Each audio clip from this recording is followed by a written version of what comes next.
Hello, everyone, and welcome to the 10th episode of Baseball FM. As always, I am your host, Frank, here with my co host, Max. Max, how has the last week treated you, both baseball and non baseball wise? Baseball's good. Besides the Phillies not winning a series in some time, other than that, I think it's been all right. We have more episodes now than a Star War, so that's exciting. Take that, George Lucas. He It's an doesn't do the Star achievement Wars. considering the amount of movies they've put out recently.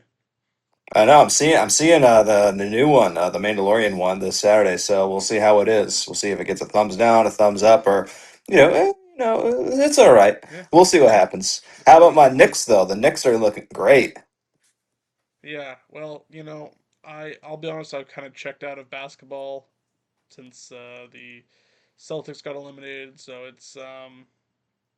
I gather the Knicks are doing quite well. I don't think it matters really because the NBA is conspiring to let the Thunder win the championship. So Oh, I don't know about that. The Knicks haven't made the finals since before we were born.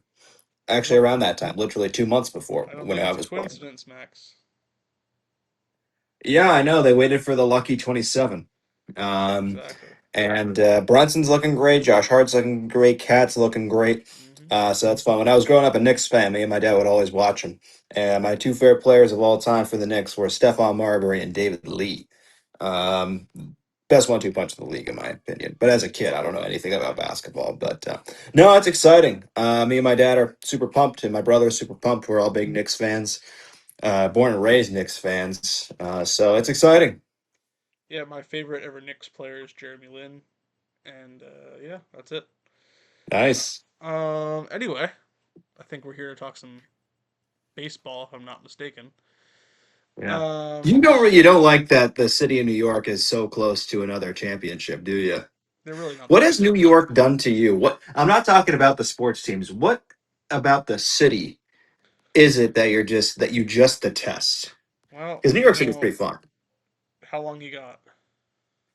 We have the next minute. Okay, here's my minute long rant on New York. First of all, everything is dirty. Second of all, everybody's afraid to go on the subways. Not like my great city of Boston at all. You guys act Don't like live you here. invented deli meats, which I think we both know that that's something that came over the ships from Uh huh. the old Europe. Um, you guys invented pizza and then immediately ruined it. Um, it used to be this sort of handheld, pocket-sized, like pita-looking thing, and now it's like this spread out flat sheet of nonsense. It's about yay thick, and it has all the flavor of chalk. And if you really want to have a good pizza, you go to Chicago or you go to Detroit, in my humble opinion. Um, and to be quite honest, it it just sucks there. Too many ads. Everything's an ad there. Nobody's actually doing anything. All the people that have any sort of soul in that city have been long gone, living in Rochester, Buffalo, probably. And I just don't know why you have to divide your city up into like five different parts. I mean, just be a city or be nothing. All right, buddy. There's a few things about why you are wrong. Number one, I'm not even from New York. I don't even Anyway, know why I'm so defending it. we're here to talk about some. This is what the podcast is. No, I'm kidding. um, People You can schmuck. subscribe to my Why New York Sucks YouTube channel coming out tomorrow if they want to hear my full thoughts on the Coming top from 100 Times Square reasons, in New York the City at the top heart of the world. the top 100 reasons that New York sucks. I have listed in a helpful guide. I can link that to the YouTube channel, or I can just tell you to subscribe to Why New York Sucks. And yeah, I haven't started it yet, but I will. Anyway, Max, let's talk about some ball here. Okay. First of all, we should address something here. We were supposed to do a Red Sox Phillies podcast on Thursday. That and didn't end up materializing for a few different reasons. most of which are my fault, which is, take it or leave it. That's my reasoning. And I was just chilling. yeah, I was ready. I was eagerly anticipating. I took so many notes on why the Red Sox aren't as bad as you think they are. You just have well, I'm not going to go into your psyche here, but and I was going to talk about some of the Phillies' fun stats, but anyways, I'm talking to a wall when it comes to the Phillies. It's yeah. just I mean, I go up to people when I was at the Red Sox Phillies game a couple weeks ago.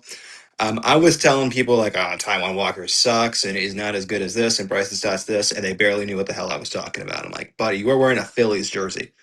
How do I know about the more about this shit than you are? You are from South Philly. You are also a Delco boy. What the fuck is going on here?" But anyways, that's my rant. you know, I think we know the reasoning, and the reasoning is that other sports fans just generally suck. Red Sox fans, they know They what they're were talking bad about. people. Nah, well, you never know. They're from South Philly. Wow. Okay. Um, anywho, That's two cities. That's two cities yeah, already. I want to We're check not that. even 5 minutes in this podcast, and there's two cities. I want to hear two more cities that you have against by the end of this episode that we Los will probably Angeles mention. and San Francisco. All right, I see a consistency with the state, but let's move on. Let's talk baseball. All right. Anyway, so last time we recorded was the 19th. Since then, a lot of baseball has been played. People who are tuning in can obviously see who we have as the hitter and the pitcher of the week. Max, do you have any guesses as to who the hitter of the week may be this week? Ooh, I don't know. I will say I think an honorable mention should be Nick Kurtz. I mean, he's on a 48 a game on base streak. I think any uh, non-mention of him, like with a AL Player of the Week, that should not be taken seriously. Not to say that he is, but I think just to say the fact that he's doing something that's pretty unprecedented. He's tied Mark McGuire's record. What's the record, like in the 60s or something like that? He's on a really good pace right now, so he's looking really good. I would say Nick Kurtz. Um, Cam Schlittler still has a really low ERA. He's got like a 170 ERA. He's looking like a genuine ace for the New York Yankees more so. I mean, Garrett Cole just came back, so I mean, take that with a grain of salt. Max Fried has had some injury issues, but I think those two are looking really well, in my opinion. Yeah, I mean, they're both looking great. Those are not the picks for this week, however, although they are Who is good it? shouts. Hitter of the week. We have Ketel Marte, and to be quite honest, it's not even particularly close. Ketel Marte, from the 19th to the 25th, is hitting a cool 586 with a 625 on base percentage, a 1069 slug, very nice, an OPS of 1694, 3 homers, 13 RBI. 13 RBI in a week, Max. That's absurd. Ketel Marte's looking a lot like the guy that we knew he could be. Max, do you have any other hitters that you think deserve a special mention before I kind of go down the list here? Ooh, honestly, none come to mind. I was ready for like we haven't seen this Ketel Marte since 2023, and I was ready for you to say that. I was, eagerly anticipating Yeah. you Future saying future that. Red Sox player Ketel Marte. I don't think the Red Sox will ever sign Ketel Marte, but that's a topic for another time. No, no one really come to mind. I think I will say this. I mean, he's probably not, nowhere close to the list, but Aaron Judge was on a cold streak, and now he's been seeing the baseball a lot better. I think another player who's been playing pretty well, especially in that Kansas City series, was Jaron Duran. We talked about how he's been Yeah. struggling a lot this year, but he's packed up some home runs and he's packed up some I RBIs. He's mean, been getting on he base all the time. just hit a homer against Strider not too long ago here in tonight's game. Oh, good. I actually need you to win. I need you to sweep the Braves for me. Well, that's not going to happen. So, Well, I'm good luck. yeah. Anyway, Go get him, Tiger. couple other guys to mention here. Ernie Clement, the great Northern Hope, holder of the most hits in a single postseason. He's hitting 417, 440 OBP, 700 slugging, 1048 OPS. homer and 3 RBIs with a stolen base in the last week. Pretty solid for Ernie Clement. I think a lot of people, I think maybe the same is true with Trey Savage. They're sort of overinflating maybe the player that they actually are based on the last playoff series with the Blue Jays. Now, Savage has been pretty good so far. Don't get me wrong, but I think a lot of people were saying this guy's gonna be like a Cy Young Award winner. Like this guy's gonna be getting votes for MVP or some shit. But he's good, but he's not quite like that. I don't know. I think though, if the player is still playing up to those expectations, and he still has the numbers in these like few game stretches or week or 2 week stretches that we see them play in the postseason, I think that's an indicator that they're on a pretty good hot streak right Yeah. now. And that could be indicating a, possible resurgence. We'll see if what the Blue Jays will do now. Mm. But no, I think the fact that those two names that you just mentioned, Ernie Clement and Trey Savage, those have both been big highlights on the Blue Jays, especially since it wasn't very major, but the fact that Dylan Cease and Vlad Guerrero Jr. were removed, pretty much in back-to-back innings in one game, it's probably sent a little bit of a heart attack for Blue Jays fans, but they seem to be doing all right. Yeah. Uh, Couple of other guys I like to mention, sort of in combination with each other, as they both play for the Nationals. This is more illustrating a larger point, but I don't know if you've noticed, Max, but according to Team WRC Plus, when weighted runs created plus, where 100 is league average, the Nationals are the fifth best offense in the major leagues right now. I mean, their pitching is god awful, but I think this is taken a lot of people by surprise. I don't think many people rated the Nationals on either front. I mean, I think they saw the talent for Abrams and James Wood and those guys, but I think people probably wouldn't have expected the outcomes that have happened with like guys like Joey Weimer or Curtis Mead, who's been doing really well recently, and Luis Garcia Jr. and Dalen Lyle and all these guys. And I think they're starting to turn it around. I mean, they are still comfortably the fifth best team in their division, as you know. But James Wood over the last week, 2 home runs, 5 RBIs, 385, 484, 1,138 OPS. CJ Abrams, 3 homers, 7 RBIs, only a 208 batting average, but a 345 on base percentage, and a 10-1-1 OPS. So both of those guys hitting their stride. Seems like they are really poised to carry that Nationals offense forward for the next decade or so. And, you know, there are some questions with CJ Abrams. That being said, he's 2 years until he hits free agency. So maybe the Nationals sell high on him this this window. And honestly, I could see them getting something similar to what they got for Juan Soto. I think the market has shifted that much. I think there's so many teams that are still in contention this late in the year that there really are only a handful of sellers. I mean, we'll cover this on Thursday. This is why I principally think that the Red Sox should be sellers in this market. But I think Yeah, let it burn, let it die. it's been a long time coming, to be fair. And again, I'll get They to should that have on sold Thursday. 3 years ago. Okay. Well, we kind of did, if Uh-huh. we're honest. Not as Just well. yeah, I was That's gonna for say just not Thursday. very well. But that aside, Max, what do you see the Nationals looking like in about 3 years from now? What do you think the realistic outcome is there?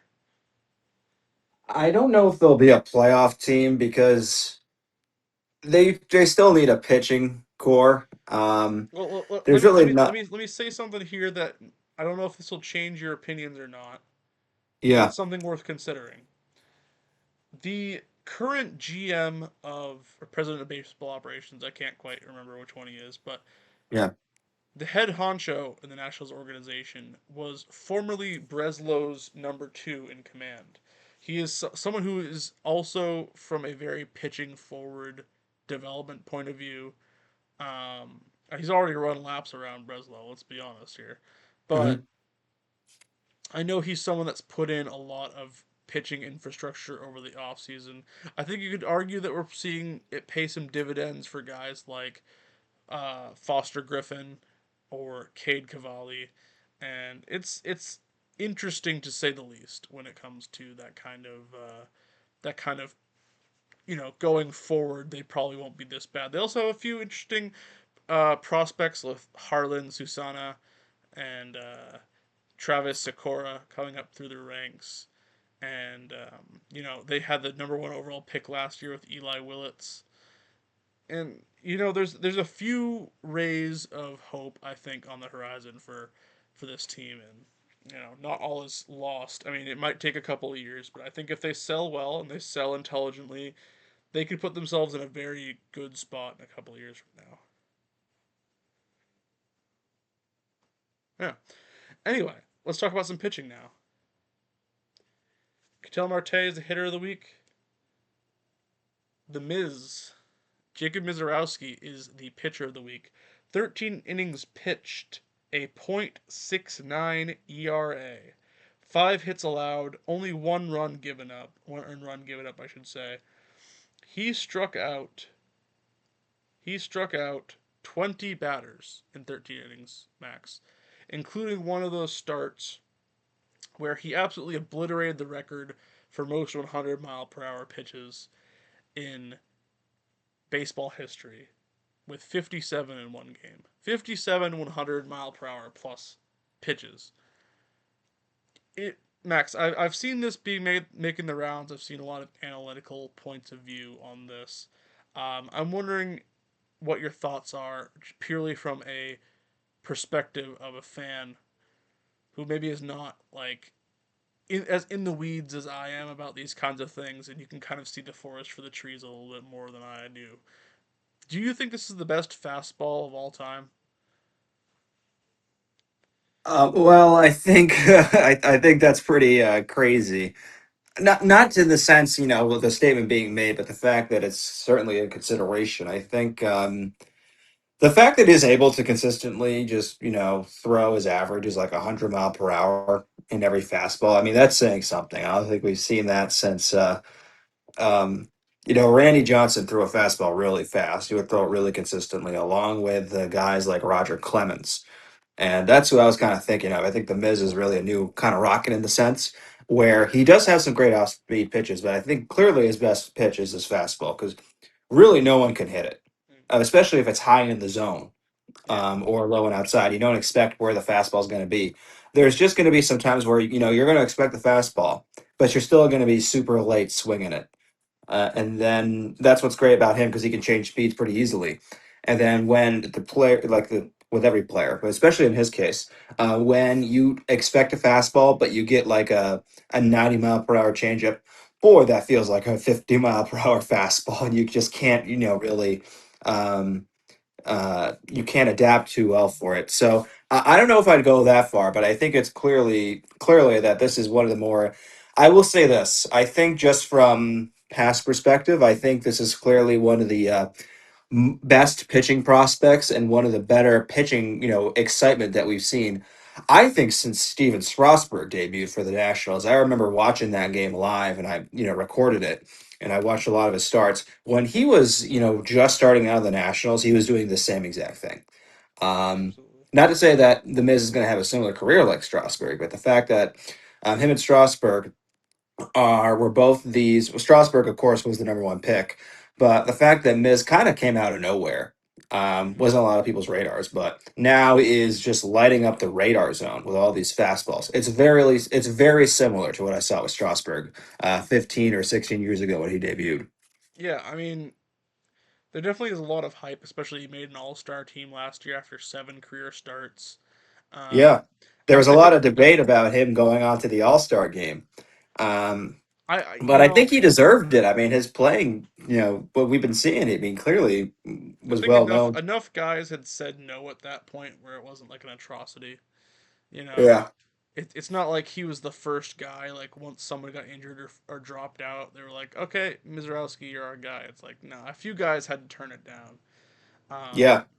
but another guy that we should maybe give some love to is one of your guys here, the Peruvian man himself, Jesus Luzardo. 12 innings pitched, 1.5 ERA, 9 hits allowed, 2 earned runs, striking out 11. Now, doesn't quite have the same strikeout stuff that maybe we've come to expect with Luzardo, but no less effective. Have you been seeing? I should also mention only 4 walks in those 12 innings as well, which is a big improvement for him. But what are you seeing from Luzardo recently, Max, that makes you think that maybe this is a little bit more sustainable than it has been in the past? Well, I think it's encouraging to see the fact that he threw a shutout yesterday against the Padres. The Padres have had an incredibly dominant, without, we've talked about this before, without Tatis or, the gentleman in a scholar, Manny Machado, or Jackson Merrill, who was a really hyped, I still think is a hyped player for the Padres. With those big three, like, but Tatis has not been hitting like that poorly. He is hitting 250, but his other advanced stats aren't looking so great. Machado has 8 home runs, but he's hitting like a buck 33 for an average. And Jackson Merrill, there's just really no saving grace on him right now. I still think he can change it around. Don't get me wrong, but I think the way that he started out the season not so great. But the fact that the Padres, still in the Padres lineup, you still got some really good players like Gavin Sheets, for example. But the fact that Luzardo was able to be in San Diego, which is in a crazy environment to be in, because those Padres fans are very passionate there at Petco. It's like a playoff game every game you go to, regardless of who you're in town. I think he has more confidence on the mound. I think the big thing that I think doomed Luzardo at first, it wasn't the fact that he was giving up these runs, like all these earned runs in like the third or fourth inning. It's later on to the start, as soon as he's in like the pitch count of the 60s or the 70s, because he doesn't really pitch that long because he's the fifth starter or the fourth starter now. But I think it's encouraging. You need to have that back, especially when encompassing all the Philly stars. You really need to have a solid guy back there because you can count on guys like Wheeler and Sanchez. Nola, not so much. This is not the Aaron Nola of 2019. This is not the Aaron Nola of 2023. Um, this is just an Aaron Nola who has been struggling on the mound recently. Um, you also see someone like Painter, who Painter's been pitching really good, but he's still a rookie and he still has a lot to prove. He only still has 1 win on this season so far. So I think the fact that Luzardo is able to take on the weight more than some of the other some than Nola or Painter, who we've just discussed. I think that's a big thing. I think especially the third time around the lineup is when he really gets killed. The fact that around the third time around the lineup, he's changing where his first pitch is going to be or what his first pitch is, just to try to change the eye level, to change the hitter's mentality up there. I think he's been listening to the pitching coach, and I think that's really good because clearly what he was throwing third time around the lineup, which is what got him killed before, Mm-hmm. that has changed, and that has to still change because the Phillies really do need a guy like this, especially with the Phillies. They have a great offense, but sometimes they only score 1 or 2 runs a game. Sometimes you really need a good poised starting pitcher to be back out there. Because Nola and Wheeler aren't going to be there like every game. You're not going to have like that same repetition. But the fact that Luzardo is able to do that is it's very encouraging, Absolutely. especially against the Padres, who are Yeah. still in contention with the Dodgers in the Well, NL West. if nothing else, too, that's a big wild card matchup for you guys if you're not able to catch the Braves throughout the year, right? So that If we that don't catch the Braves, I'm going to blame you for not sweeping them. I mean, who are we gonna sweep? Max, we just got swept by the Twins. What are you talking about? You swept the Royals before that. I think we're still a whole lot more likely to get swept than to be doing the sweeping. To be fair. The only unfortunate thing about this Phillies series is that we didn't sweep you. Yeah. Um. One more guy I wanted to mention. One more guy I wanted to mention. 10 innings pitched, a .9 ERA, 9 hits allowed, 1 earned run, 4 walks to 3 Ks. A very interesting pitching line over 2 starts. That's Carmen Majinski of the Pittsburgh Pirates. Now, one of the things that I like doing about this sort of week week long look back is, you know, a lot of these weird, not weird, but names that I think maybe a lot of people don't necessarily know or haven't been paying attention to. But the Pirates, they've been looking pretty good this year. And you know, Paul Skeens has been good, but he's looked a bit mortal, right? He's sporting an even 3 ERA right now. Now's your chance to get into Livy Dunn's DMs probably and really shoot your shot. But you know, Braxton Ashcraft has been looking really good, but Bubba Chandler, a lot of people thought he'd be getting Rookie of the Year votes this year. He's looked pretty mediocre. Mitch Keller's been hittable recently, so a guy like Majinski, who kind of stepped up and showed out in the rotation for this Pirates team, I think that's been really great to see some roster glue, like shouldering the load a little bit here, and you know, I hope the Pirates do well. I think they're one of the better fan bases out there when they're actually playing well. So, you know, I hope they continue to see some really good effects. But let's look at the league at large here. This is over the last week. We're going to look at the records for the league at large. The best record at the moment, Arizona Diamondbacks at 6-1 with 35 runs scored to 17 runs against. A lot of, you know, I would say regression to the mean with guys like Ketel Marte, but I would also say like a late career resurgence for a couple of guys that's really been doing wonders for them is Eduardo Rodriguez and Nolan Arenado, both of which have been very solid producers this year. Um, they're in a very tough situation, granted, but if we're being honest with ourselves, at this moment in time, like 40% of that division sucks. Giants and the Rockies. It's not inconceivable that the Diamondbacks still have some juice left in them to really go out and do some damage. They just called up Tommy Troy, one of their top prospects. Ryan Waldschmidt's looked very professional since being called up. You're even getting some results from, you know, a guy that maybe a lot of people didn't necessarily remember as a top prospect, but Gabriel Moreno has been looking like one of the better hitting catchers over the last month or so. And, you know, Ryan Nelson has been pitching really well. Back end of their bullpen still has some stuff to work on, but Paul Sewald has been pretty solid. So, yeah, they're an interesting team. They're a team to keep an eye on, I think. Especially because Corbin Burns, I know he's sort of slated to come back at some point in the next couple of months. Will he still be like? Will he still be like up there though? Because I'm Well, afraid that Corbin Burns is going to have the Madison Bumgarner treatment once he starts fully getting into Arizona. You know what I mean? how do you mean? I mean that, Corbin Burns, obviously injuries are something you can't control, but when Corbin Burns, was first starting out for the Diamondbacks, didn't have exactly a great start. Injuries kind of derailed it. Kind of similar to what happened with Bumgarner. As soon as he got injured or was not feeling it anymore, the Diamondbacks just ate the contract. Not to say that, it's going to happen with Corbin Burns, but I don't know if he's still going to be that, AL, NL caliber Cy Young that we saw in the Brewers and the Orioles.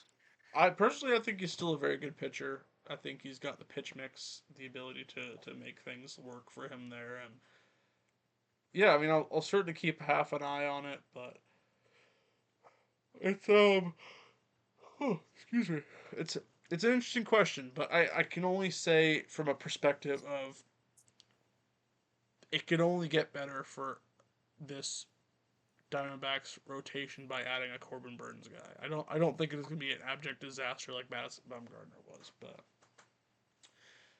another team that I'd like to focus on here, the Houston Astros, 5-1 the last week, 27 runs scored, 12 runs against their max, which I believe is the fewest of any MLB team over the stretch that we're looking at here from the 19th to the 25th.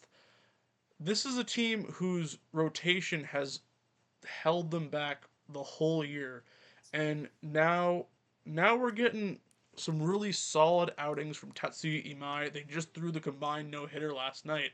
That Imai didn't look especially sharp in, but gave you 6 innings of no hit baseball.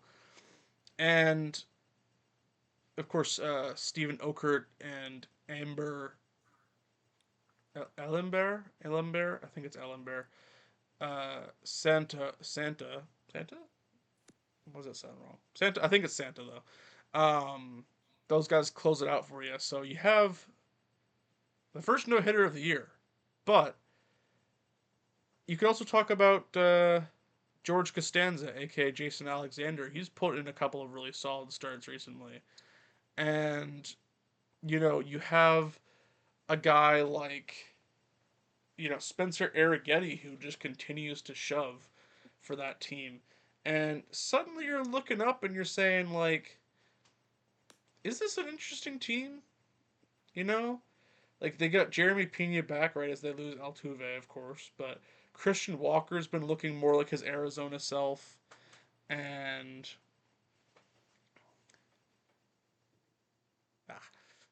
sorry, there's a play in the Red Sox Braves game. It looks like it's gonna be a triple. What fun!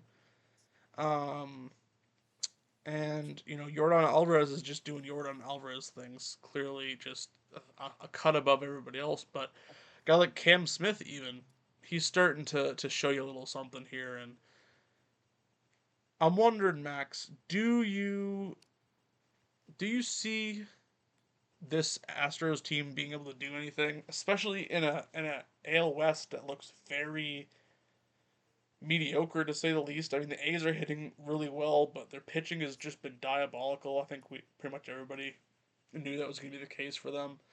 But the Angels are obviously not being very productive.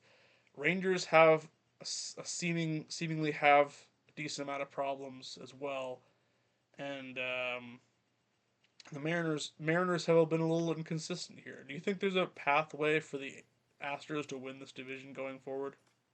Well, I certainly hope not. I think all of baseball hopes not. The Astros have haunted my dreams. I rooted for them in 17, and then something happened, which, that's been discussed. Um, A they were the certain bane of bench my coach of existence theirs, in 20. perhaps. What's that You said now? a certain bench coach of theirs had a bright idea. Yeah, where is that bench coach? Gee, I wonder why. I wonder where actually. Um, they've been the bane of my existence since 2022. We all know what happened there in October. Very heartbreaking. Um, so I think it's crazy that even if the Astros, they kind of are on somewhat of this fall off now, I can say, because of the fact that they don't have those weapons anymore. We've seen that, even when they made the playoffs last year, they got swept. Um, so this seems to possibly be ending, but a part of me thinks, and I always kind of, put this, there's at least a good shot that the Astros are going to win the World Series, unless they go back to the 2010 Astros when they won 52 games. That's just me. So I actually do think they have a shot. My bias here aside, all due respect to Astros fans, you got some great players, but with my bias and somewhat, I think all of baseball is, praying that they do not, because I do not want to see the Astros be competitive for some time. They've been competitive for the past 10 years, with the exception of obviously this last ALCS and the ALCS before in 24. They have made all those ALCSs since 16. Mm. And they've been very successful in a lot of them. They won a lot of pennants. So that's my Astros rant, but I'm kind of shouting right now. I need to calm down. But that's my Astros rant. It seems likely because the A's do have some great hitters, but boy, do they need pitching. I think they need to buy some pitching at the deadline. The Rangers are kind of a weird team. You think they're really good, and the next thing you know, oh, they are god awful like they were in 22. That's tough. The Mariners are tough because Brian Woo's had a little bit of struggles. The pitching staff for the Mariners is still fairly decent, but obviously they need Kyle Riley to, not necessarily do what he did last year. but to be productive at the very least. You need guys like Naylor and J Rod to be productive. Those guys, J Rod has not been performing, very great, but he's performing well. But that needs to be across the board with the Mariners. It's just a tough because the AL West is such a fairly inconsistent league. They got some teams up there. I think the A's or the Rangers are still in first in the AL West, and they're like barely above 500. So I think, yeah, anything's possible. So I do think the Astros have a decent chance. Yeah. On the opposite side of the spectrum, Max, Uh huh. the Chicago Cubs are 0-6 in the last five. Yeah. Mm. What do we think about that? What do we attribute that to? I think maybe it's getting maybe the pressure is building too much. I think I do think there is some cause and concern for Chicago because as we discussed last week, the Brewers are only going to get better. The Reds haven't been performing that badly. The Reds have been looking quite decent, and the Cardinals are still performing relatively well. The Pirates are performing relatively well too. So you got some teams in the NL Central that haven't really been performing awful, except the Cubs. So, especially with the NL Central, I still think that's going to be a very competitive division this year. I don't see a lot of these teams, falling off the deep end like really badly. But I think if the Cubs like lose momentum, then they could be, if they're not careful, they could be a case where if they lose consistently like they are doing right now, that's going to be a big hole for them to climb back. The tricky thing in my mind right now with the Cubs is, they've gotten some maybe a bit surprising might be a strong word, but they're getting beaten 9-1 by the Pirates tonight. By the way, um, Yeah. they've gotten some perhaps surprising um, like performances from guys like Colin Ray and Ben Brown, but you look at how this team has just gone through pitching for the last couple of years, and you kind of knew that it was going to come to a head eventually. Um, Imanaga has sort of come back down to earth a little bit, and I think a lot of people sort of knew that was coming. I think nobody expected him to keep up with his unreal pace to start the year, but you know, in a rotation where Matthew Boyd, an All Star last year, is injured. Justin Steele, who's been an All Star, is still working through his rehab, and you go through pitcher after pitcher, not really finding any long term answers either because of injury or performance, and that's Yeah, they're how you looking a little get bit a like the guy. Tigers. That's how you get a guy like Jordan Wicks starting for you tonight, right? And like I don't think anybody Mhm. really expected that to go particularly well for them. And their offense looks solid, but it's going to have dips in form, and I think we're seeing right now a regression for the Cubs pitching staff and a sort of coming back down to earth time for the offense, and this is sort of what you're left with. And I don't necessarily think I blame how the team is constructed, but I also sort of look at where moves maybe could have been made for pitching. Is Edward Cabrera really the guy, the answer for you? And of course he's on the IL now. So yeah, it's tricky. It's a tricky one. But we sort of touched on the Nationals earlier. I think there's one more team that I sort of wanted to bring up to you, Max. And you know, it's an interesting team, and I I really don't know what to make of them in a longer term sense. I don't know if this is a positive year for them or not just yet. Like they seem to be having a lot of problems. This is a team that you and I are both quite fond of in a sort of little brother sort of way, but that's the Colorado Rockies. They're 1-6 in the last week. And I remember looking at their record last week, and I remember looking more or less the exact same. That being said, you have a guy like T.J. Rumfield, and you have a guy like Troy Johnston, and you have a guy like um, Ezekiel Tovar, who's been looking quite solid recently, and their pitching hasn't been god awful. And Antonio Senzatella is still with a low ones ERA right now. And I look at all these things and I say, there are little microcosms of hope in this team. And Mickey Moniak, that's another guy, former Phillies #1 overall pick. He's been looking really, really good this year. On the IL right now, but he's looked solid in the past. But like, you look at all these things in a vacuum, and you say, you know, positive step, and yet they still have, I believe, the worst record in baseball.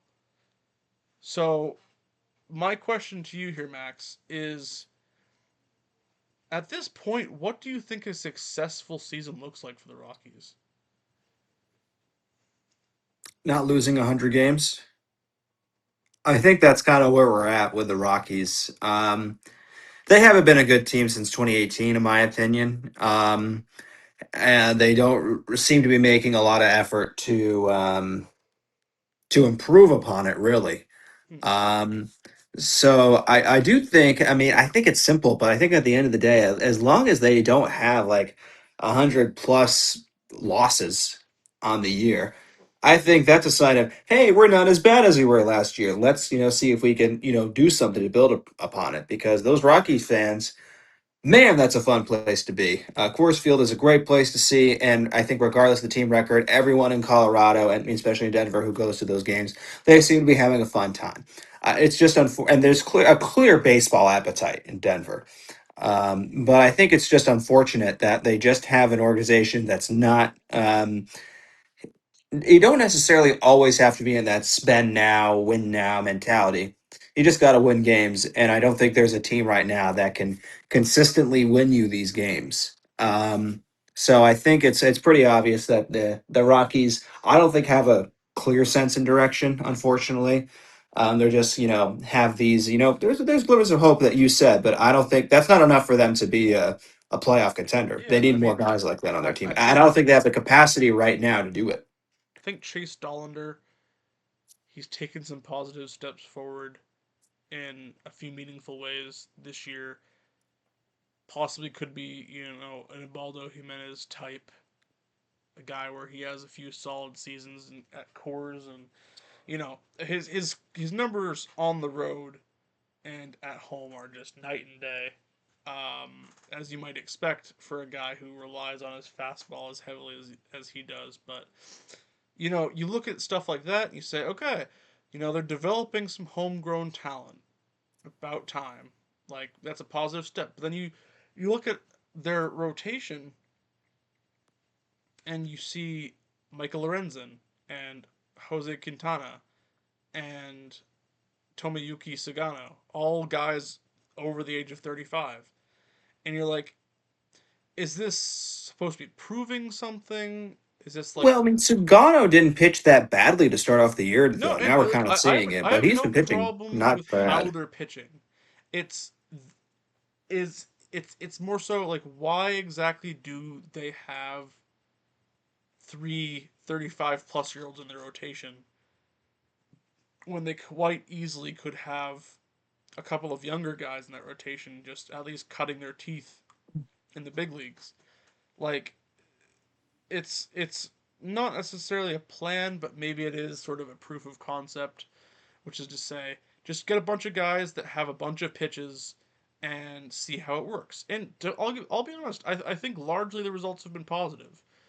These are all guys that I think have 5+ pitches, and they've shown some success relative to expectations when it comes to this team.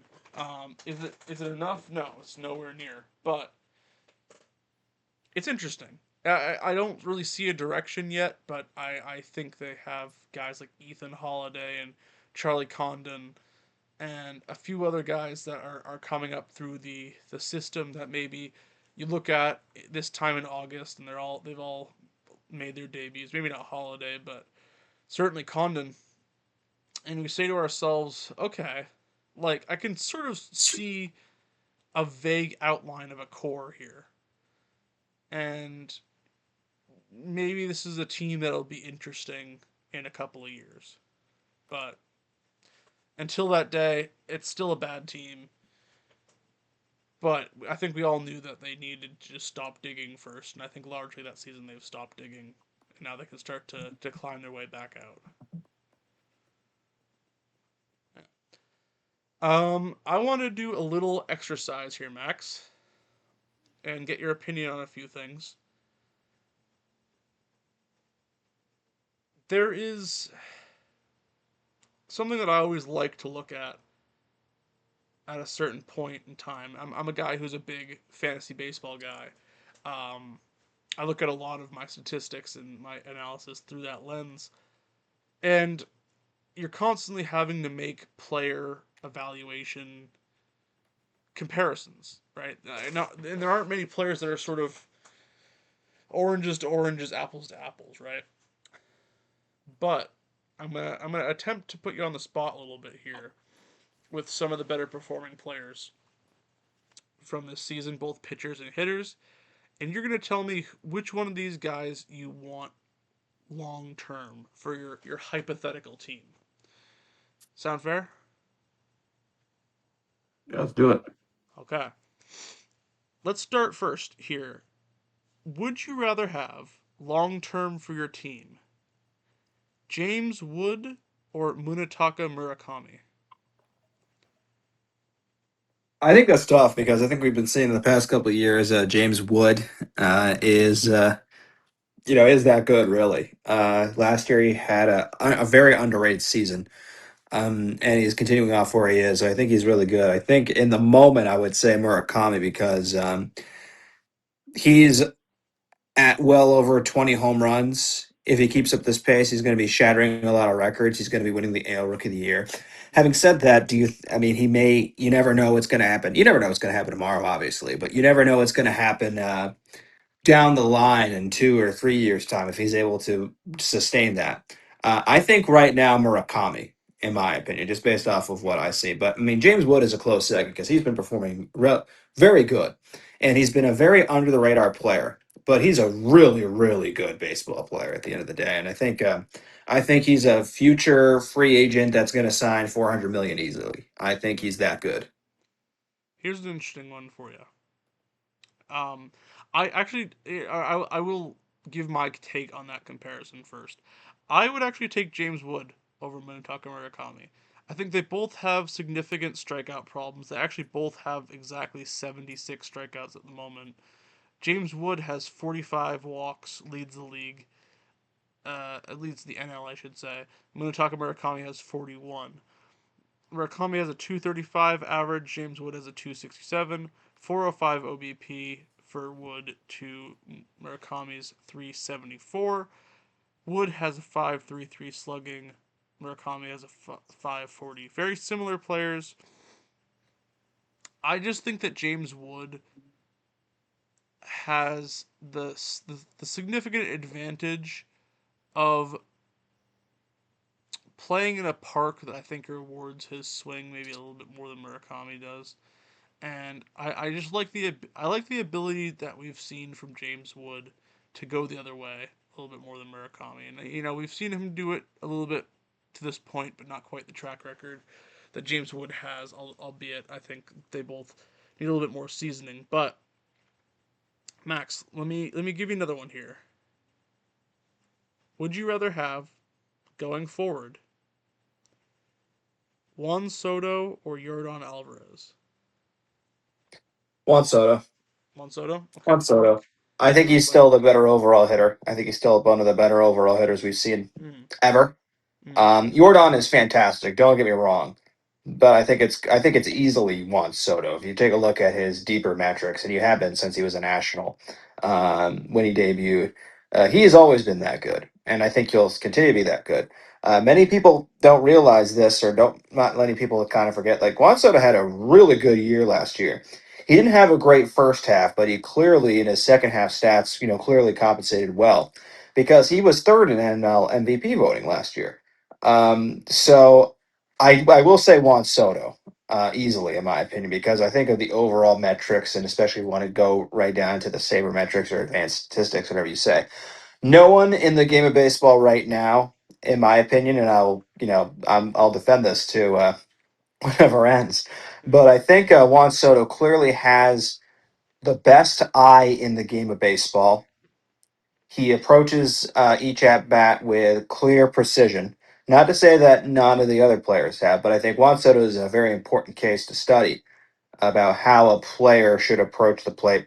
A la how, people in the 70s and 80s were looking like, how did Ted Williams approach the plate? Because he had, a game plan. He knew what pitch to see. And no one had a better swing in the game of baseball than Teddy Ballgame. I think right now, no one has a better swing in the game of baseball, especially right now, I think, in Juan Soto. So I will take Juan Soto easily over Jordan. Not to disrespect Jordan, but I just think that, that Juan Soto's talents and how he approaches the plate and just how he watches the strike zone. I think that enough would clearly overtake Jordan there. Yeah, I tend to agree. I think we've seen a little bit more of a stolen base threat from Juan Soto, especially last year as well. I think you could definitely make the argument that his game is maybe a little bit more well rounded, albeit I trust Jordan to have a higher average and higher power output when everything's said and done. And these are both extremely talented hitters when it comes to knowledge of a strike zone and not expanding too much. But I just think that But Juan Juan Soto knows how to get on base. It's not just his hitting threats. The fact that no one could see the baseball better than Juan Soto. It's kind of like how Barry Bonds would get all those walks. It's like, how is Barry Bonds getting on base so much? Well, not because of the fact that guys are intentionally walking him. It's the fact that Barry Bonds had probably one of the best eyes in the history of baseball. So I kind of, that's where my similarity goes with Soto a little bit. yeah. Last one here. Um, two guys that have had both had solid seasons in their past, but I think are now showing some superstar potential here. Both I think had very different paths to get to this point. One, a former top prospect who's been sputtering for a couple of years now before seemingly finding his groove this year. The other one, a pretty unheralded 26-year-old call up that has sort of gotten more and more runway as the time has gone on, and now occupies a very significant part of the one of the best lineups in the entire league. I'm talking Jordan Walker and Ben Rice. If you had to take one of those guys right now, Max, who would your choice be? I think it's tough because obviously Jordan Walker has been putting on ever since the start of the year a really career year. It's really tough to say. Um, but I also think Ben Rice is having himself a pretty good year. I think Ben Rice, I think a part of it, I think, not to say, Jordan Walker, he's not old. He's younger than us. If he's old, then we're fucked. But I still think Ben Rice because you can, we could talk. I mean, you just spoke about how the dimensions favor James Wood more than Murakami. Mm-hmm. I think the dimensions at Yankee Stadium clearly are better than what Jordan Walker has in St. Louis. Hell, I think you and I mean, we're not bad baseball players regardless. We're not in the majors. You and I think, could hit a home run in the short porch if we were left handed batters. But Ben Rice, I think, is still a really good defender at first. He's, I think, been handling the pressure of being in New York pretty well. This is a guy who Ben Rice, I think, has been consistently good, and not a lot of people have looked at when he first entered the league last year. But or a couple years ago now, but Ben Rice has been looking really good. I think he's one of the more underrated players on the Yankees because you got guys like obviously everyone's going to talk about Aaron Judge. Not a lot of people are talking about Ben Rice, so I think you might pick Walker here because I know like off the podcast you love Jordan Walker and he's fantastic. Don't get me wrong. There's nothing bad about his game. He's really fun to see. He's a real great story to learn about. He's got a great baseball experience that we see. But I think right now, and I think a part of it is, the Cardinals have a very rich and those expectations are high. We all know about the Yankees' expectations, and the fact that Ben Rice has been meeting some of those expectations right now. He's on a good track to be have a really good career. Maybe not for the rest of the Yankees, but he's on a good track to be a really solid first baseman. So I think with that, Ben Rice. I think I'm going to shock you a little bit here, and I'm actually going to agree with you. Okay. Um, I love Jordan Walker. You know I love Jordan Walker. I just think that Ben Rice's feel for contact mixed with his swing that's just so optimized for the short porch. I think the the production's going to be so consistent there. I just can't necessarily see Walker going without some troughs and valleys still. Albeit, I think going forward he's still going to end up having very good stats at the end of the year. But I don't know if he has the consistent 40 home run outlook of a guy like Ben Rice, just with that swing and that short porch and everything like that. It's like Manny Ramirez with the Green Monster. You know, it's like these two guys were made for each other. That's sort of how I'm looking at it. But let me give you a couple of pitchers here, Max, to compare and contrast. Who would you rather have at this point right now? Would you rather have Christopher Sanchez or Paul Skeens? I'm loyal, Christopher Sanchez. Yeah. I'm a Case in loyal point. man. Paul Skeens ain't loyal. He ain't gonna be in Pittsburgh forever. We got Sanchez for a long time. Um, Obviously, Paul Skeens I think is a better pitcher than Sanchez, um, but I can't. I'm too biased. I have to pick Sanchez in that situation. I mean, yeah, obviously Skeens is a phenomenal player. He's going to win a bunch of Cy Youngs. But Sanchez ain't a bad player too. He's like one of the best pitchers in baseball as we speak. I think he's got a good case to be the NL Cy Young. Do I think he'll be it? No, but I think he's gonna have a good case. I do. I will say Christopher Sanchez. I'm a loyal guy. I'm a loyal guy. Yeah. To be fair, that was I more of a I, I that was ain't more of a what test than Usher. anything else. I ain't what Usher says in that song. I don't know if That it was that Usher or somebody else. You know that ain't loyal. I'm loyal. I'm loyal. I'm loyal, Chris. that was more of a test than anything else. I And think. Livy, I am loyal too. No, I'm kidding. Um. I need help. Call the police. No, I'm kidding. How about two of the Anyways, more mercurial guys that are sort of the de facto aces of their staff, Gavin yeah. Williams and Dylan Cease. How's your outlook for those two guys? Well, I think Evan Williams is pitching really well, and I think Cease has been having a bit of a resurgence on the Blue Jays. I mean, before the IL stint, he's actually been performing, I think, pretty well. Um, Obviously, I think we were all looking forward to him getting out of Chicago as soon as he could when that shit hit the fan. And I think the Padres he pitched fine, but it wasn't a long term situation. I think now with the Blue Jays and the expectations that they have, I think especially the position that they're at. I do think it's the Blue Jays. I think while the Guardians are playing really well, I do think that, and this could be recency bias. I think the fact is, I think the Blue Jays are. I think more in, and this may not be fair, but correct me if I'm wrong. I think the Blue Jays are more, and we've seen in the offseason this more of a win now mentality. They've been clearly raising their payroll a lot. They're one of the highest spending teams in the league now. The Guardians will not have that. I mean, it's tough because they're in a small city. Cleveland's more or less a medium to small market baseball team. So it's kind of more tough to compete. Having said that, though, I love what they're doing. But I do think I will say Cease. I think at the end of the day, I would go with Gavin Williams. I think a little bit more. He's shown a better feel for command. He's always had A plus stuff. I think you could probably say the same about Dylan Cease, but I just think Dylan Cease has such start to start volatility that I would feel a lot more comfortable with having a guy with the upside of Gavin Williams versus Dylan Cease at this point. But here's I think the toughest one yet, Max. Two guys of similar age, I think similar paths where they were top 100 prospects but debuted without a ton of fanfare, both dominating their respective leagues now. Jacob Mizorowski or Cam Schlittler? I Who think I'm the Miz. you're going with the Miz?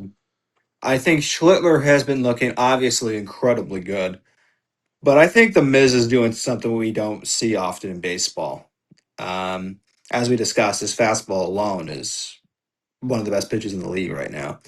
No one can hit that high, regardless of where it is. No one can hit that high 103, 104 mile per hour fastball that he's been, making his target and consistently with ease. That's like his default pitching speed now, the 104. Uh, I think that alone, I think that gives me Miz. I think, Schlittler has some great stuff. But I think what we're seeing right now with the Miz, I think this is too special of a case not to put him over. Mm.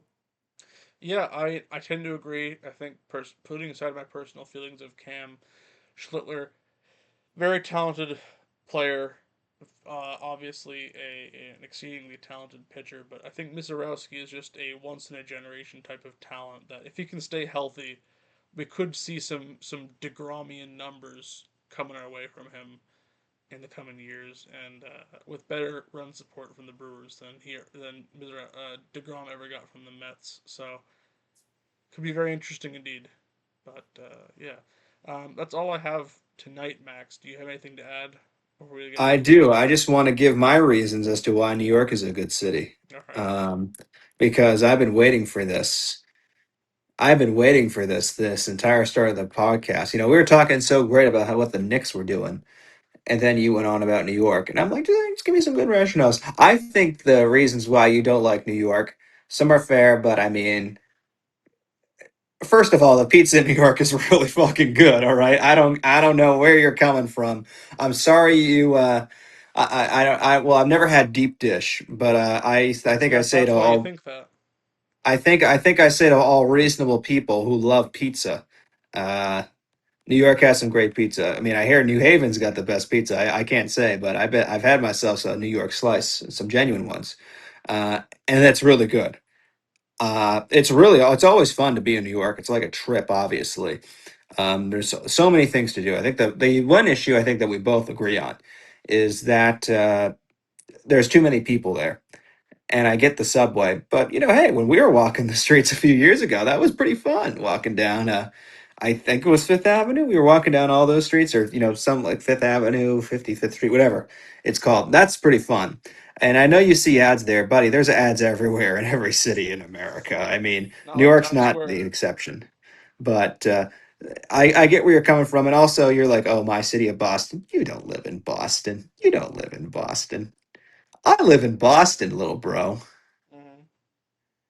But we love New Hampshire. We love New Hampshire. It's a great state. Shout out. Shout out Granite State 603. 603 Go Fisher Sox. Cats. Yeah, exactly. Anything further, Max? No, I'm done. I All think I've right. gotten through. I think we've I have more stand up material, but Yeah, we're I just need to desperately turn on my fan unfortunately. right now. I am boiling in my room right now. Buddy, I need my AC on. I think it's like 90 degrees in my room right Oh my god, here. you're telling me, man. I'm I need a freezing Ben and cold. Jerry's stat. Yeah, that's what I'm saying. Give me a creamsicle here. Yeah. Anyway, thanks everybody for watching, and much appreciated as always. Great to have you on again, Max, and talk some ball. Always a good time. And we will see you on Thursday for the regularly scheduled Red Sox Phillies podcast. Title pending. Still have not come up with something better than that. But Red Sox Phillies therapy session. You hate your that's team, true. so do I. Let's talk about how it's over.